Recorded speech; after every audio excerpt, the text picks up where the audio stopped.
नमस्कार।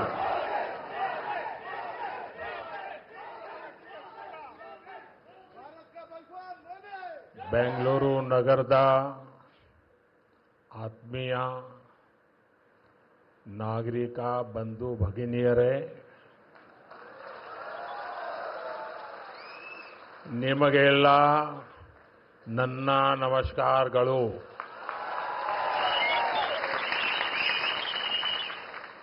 कर्नाटक के गवर्नर श्री थावरचंद गहलोत जी, मुख्यमंत्री सिद्धरामैया जी, केंद्र में मेरे सहयोगी मनोहर लाल खट्टर जी, एचडी कुमारस्वामी जी, अश्विनी वैष्णव जी, वी सोमन्ना जी, सुश्री शोभा जी, उप मुख्यमंत्री डीके शिवकुमार जी, कर्नाटक सरकार में मंत्री वी सुरेश जी, नेता विपक्ष आर अशोक जी, सांसद तेजस्वी सूर्या जी, डॉक्टर मंजुनाथ जी, एमएलए विजयेंद्र येडियुरप्पा जी और कर्नाटका के मेरे भाई और बहनों,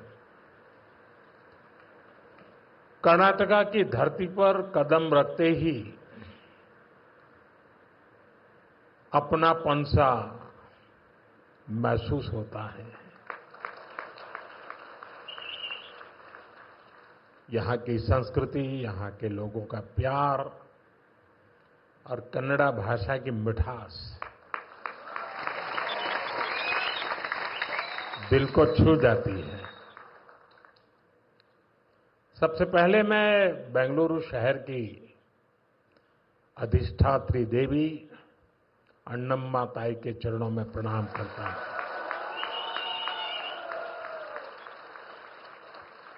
सदियों पहले नाड़ प्रभु केम्पेगौड़ा जी ने बेंगलुरु शहर की नींव रखी थी। उन्होंने एक ऐसे शहर की संकल्पना की थी जो अपनी परंपराओं से भी जुड़ा हो और साथ ही प्रगति की नई ऊंचाइयों को भी छुए।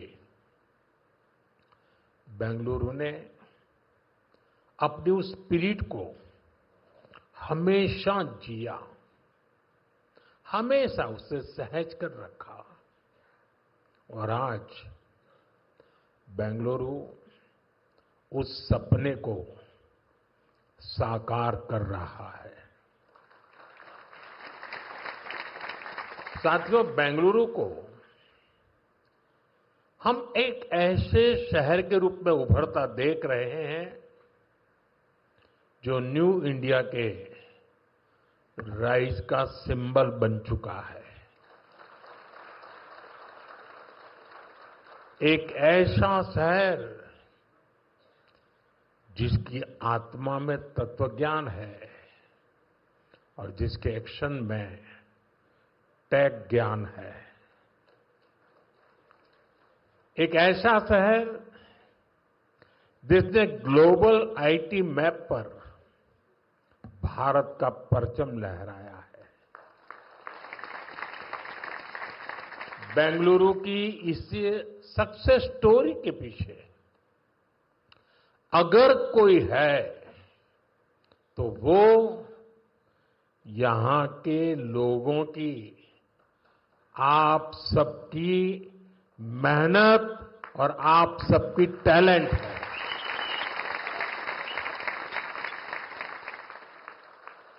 फ्रेंड्स, 21वीं सदी में अर्बन प्लानिंग और अर्बन इंफ्रास्ट्रक्चर हमारे शहरों की बहुत बड़ी आवश्यकता है।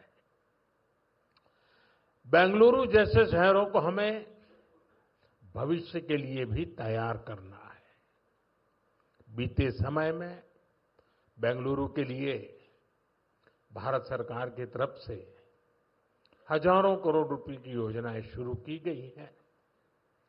आज इस अभियान को नई गति मिल रही है। आज बेंगलुरु मेट्रो येलो लाइन का शुभारंभ हुआ है। मेट्रो फेज 3 की आधारशिला भी रखी गई है। साथ ही देश के अलग अलग हिस्सों के लिए 3 नई वंदे भारत ट्रेनों को हरी झंडी भी दिखाई गई है। बेंगलुरु से बेलगावी के बीच वंदे भारत की सेवा शुरू हुई है। इससे बेलगावी के व्यापार और टूरिज्म को बढ़ावा मिलेगा। इसके अलावा नागपुर से पुणे और श्री माता वैष्णो देवी कटरा से अमृतसर के बीच भी वंदे भारत एक्सप्रेस शुरू हुई है। इससे लाखों श्रद्धालुओं को लाभ होगा, पर्यटन को बढ़ावा मिलेगा। मैं इन सभी प्रोजेक्ट्स के लिए वंदे भारत ट्रेनों के लिए बेंगलुरु, कर्नाटका और देश के लोगों को बहुत बहुत बधाई देता हूं। साथियों, आज ऑपरेशन सिंदूर के बाद मैं पहली बार बेंगलुरु आया हूं।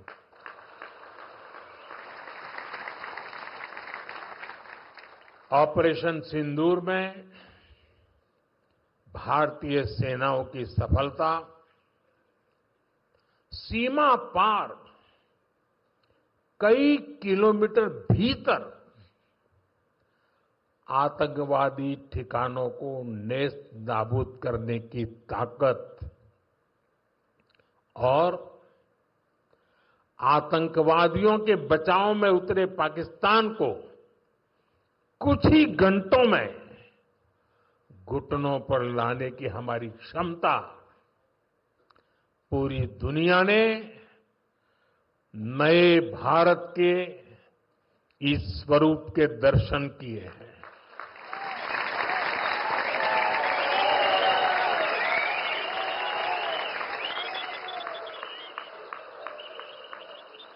ऑपरेशन सिंदूर की सफलता के पीछे बहुत बड़ी वजह हमारी टेक्नोलॉजी और डिफेंस में मेक इन इंडिया की ताकत है।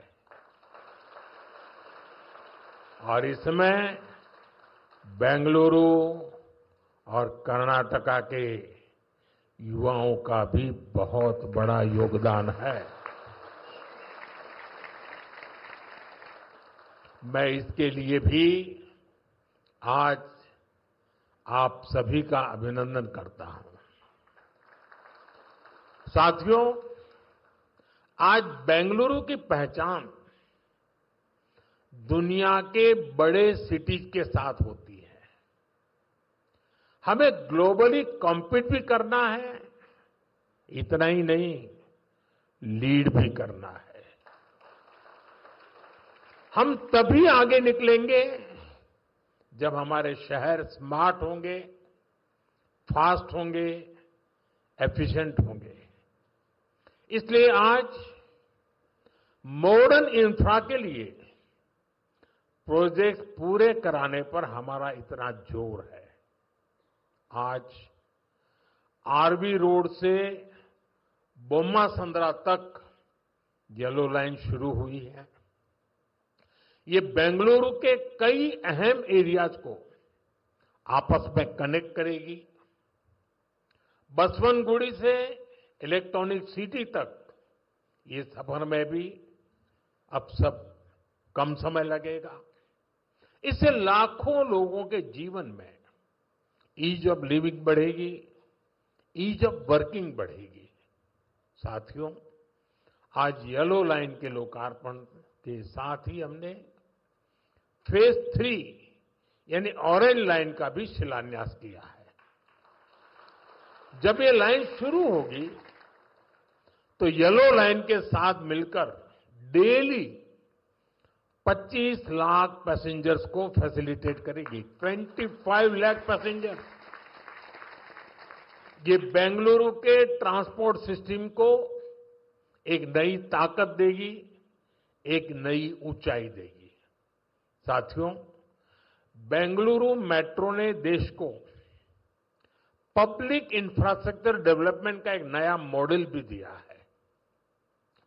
बेंगलुरु मेट्रो कई अहम स्टेशनों के लिए इंफोसिस फाउंडेशन, बायोकॉन और डेल्टा इलेक्ट्रॉनिक जैसी कंपनियों ने पार्ट फंडिंग की है। सीएसआर के इस्तेमाल का ये मॉडल एक बड़ी प्रेरणा है। मैं इस अभिनव प्रयास के लिए कॉरपोरेट सेक्टर को बहुत बहुत बधाई देता हूं। साथियों, आज भारत दुनिया की फास्टेस्ट ग्रोइंग मेजर इकोनॉमी है। पिछले 11 इयर्स में हमारी इकोनॉमी 10वें नंबर से टॉप 5 में पहुंच गई। हम बहुत तेजी से टॉप 3 इकोनॉमी बनने की ओर आगे बढ़ रहे हैं। ये स्पीड हमें कैसे मिली है? ये स्पीड हमें रिफॉर्म, परफॉर्म, ट्रांसफॉर्म की स्पिरिट से मिली है। ये स्पीड हमें साफ नीयत और ईमानदार प्रयासों से मिली है। आप याद करिए, 2014 में मेट्रो सिर्फ 5 शहरों तक सीमित थी, 5 सिटीज। अब 24 सिटीज में 1000 किलोमीटर से ज्यादा मेट्रो नेटवर्क है। भारत अब दुनिया का तीसरा सबसे बड़ा मेट्रो नेटवर्क वाला देश बन गया है। 2014 से पहले लगभग 20,000 किलोमीटर रेल रूट का इलेक्ट्रिफिकेशन हुआ था। यानी देश आजाद होने से 2014 तक हमने पिछले 11 इयर्स में ही 40,000 किलोमीटर से अधिक रेल रूट पर इलेक्ट्रिफिकेशन किया है।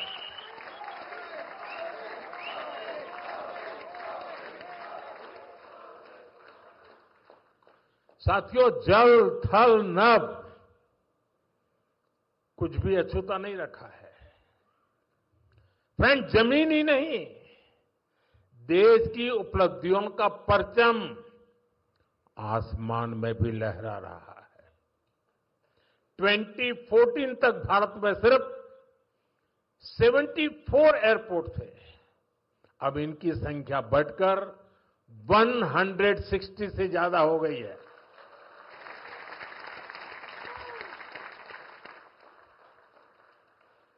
नभ की सिद्धि, थल की सिद्धि और जल की भी वाटरवेज का आंकड़ा भी उतना ही शानदार है। 2014 में सिर्फ 3 नेशनल वाटरवेज ऑपरेशनल थे। अब यह संख्या बढ़कर 30 हो चुकी है। साथियों, हेल्थ और एजुकेशन सेक्टर में भी देश ने एक बड़ी जंप लगाई है। 2014 तक हमारे देश में सिर्फ 7 एम्स और 387 मेडिकल कॉलेज थे। अब 22 एम्स और 704 मेडिकल कॉलेज लोगों की सेवा में जुटे हैं। बीते 11 साल में देश में मेडिकल की 1 लाख से ज्यादा नई सीटें जुड़ी है। आप कल्पना कर सकते हैं इससे हमारे मिडिल क्लास के बच्चों को कितना फायदा है। इन 11 वर्षों में आईआईटीज की संख्या भी 16 से बढ़कर 23, ट्रिपल आईटीज की संख्या 9 से बढ़कर 25 और आईएम्स की संख्या 13 से बढ़कर 21 हो चुकी है। यानी आज स्टूडेंट्स के लिए हायर एजुकेशन में ज्यादा से ज्यादा मौके बन रहे हैं। साथियों, आज देश जिस गति से आगे बढ़ रहा है, उसी गति से गरीब और वंचित का जीवन भी बदल रहा है। हमने प्रधानमंत्री आवास योजना के तहत 4 करोड़ से अधिक पक्के घर दिए हैं। अब हमारी सरकार 3 करोड़ घर और बनने जा रही है।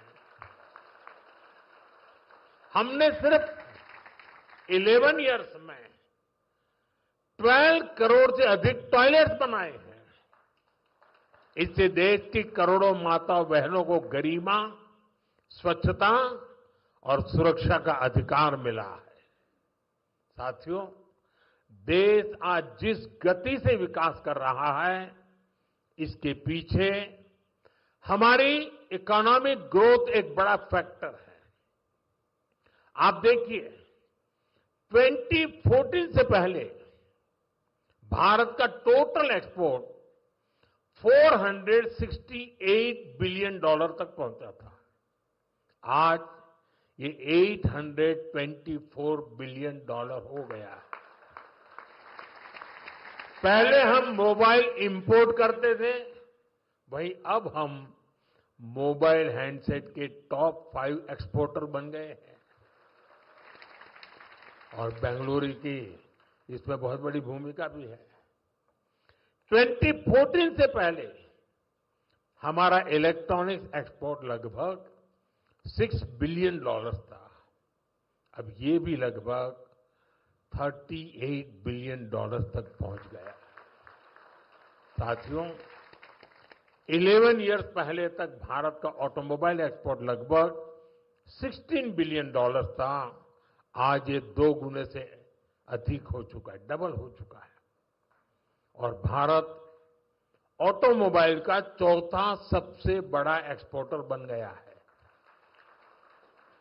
ये उपलब्धियां आत्मनिर्भर भारत के हमारे संकल्प को मजबूती देती है।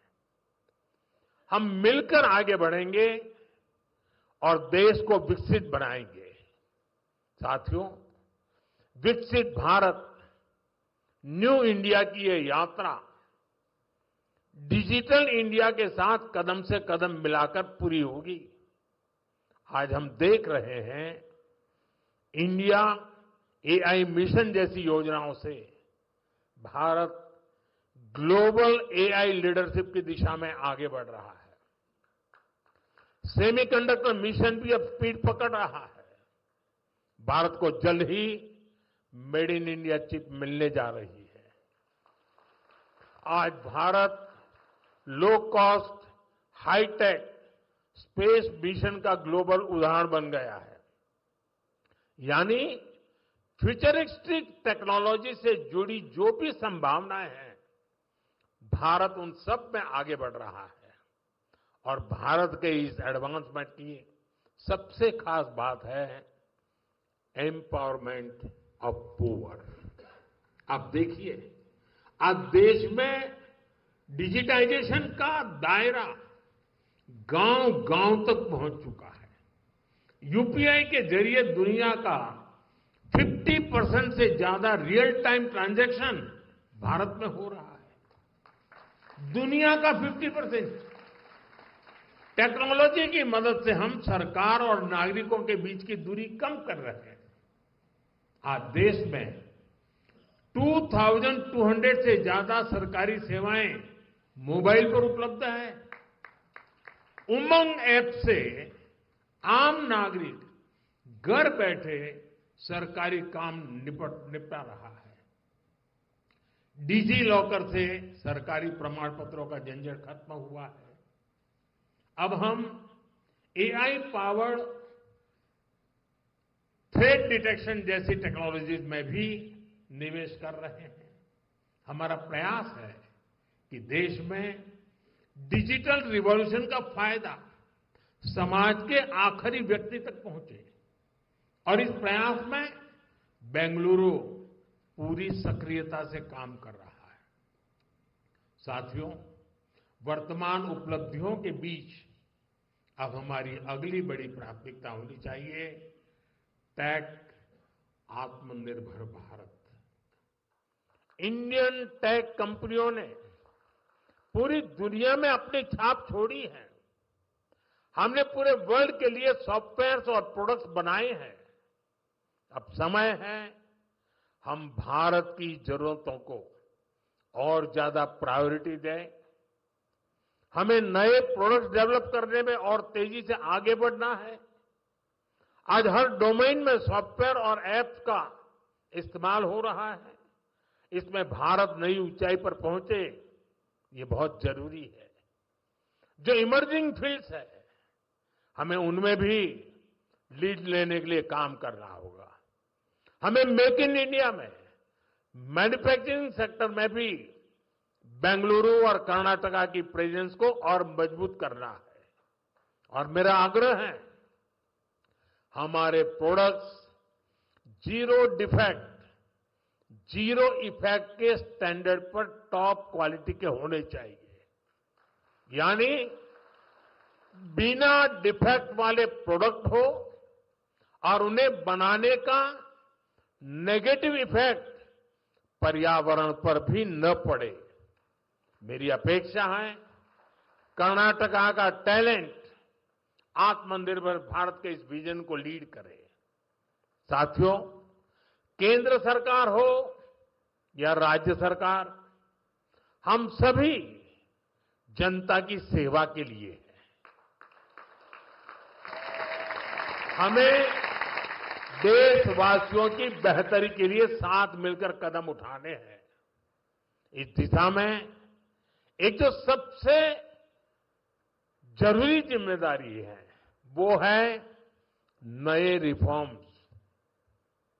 बीते एक दशक में हमने लगातार रिफॉर्म्स को आगे बढ़ाया है।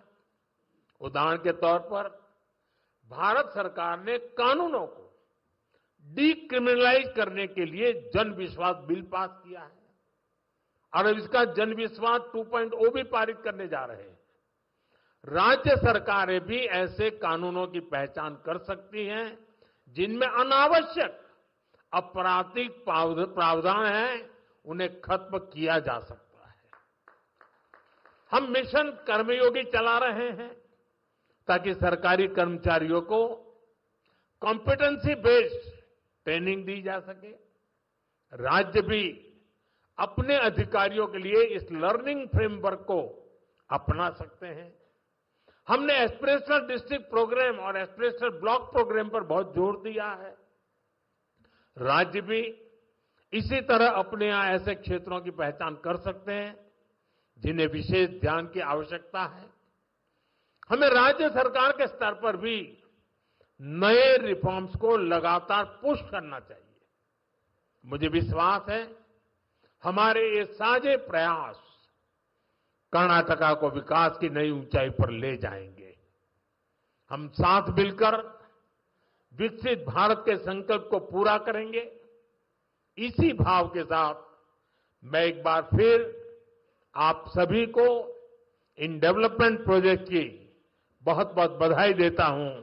बहुत बहुत धन्यवाद।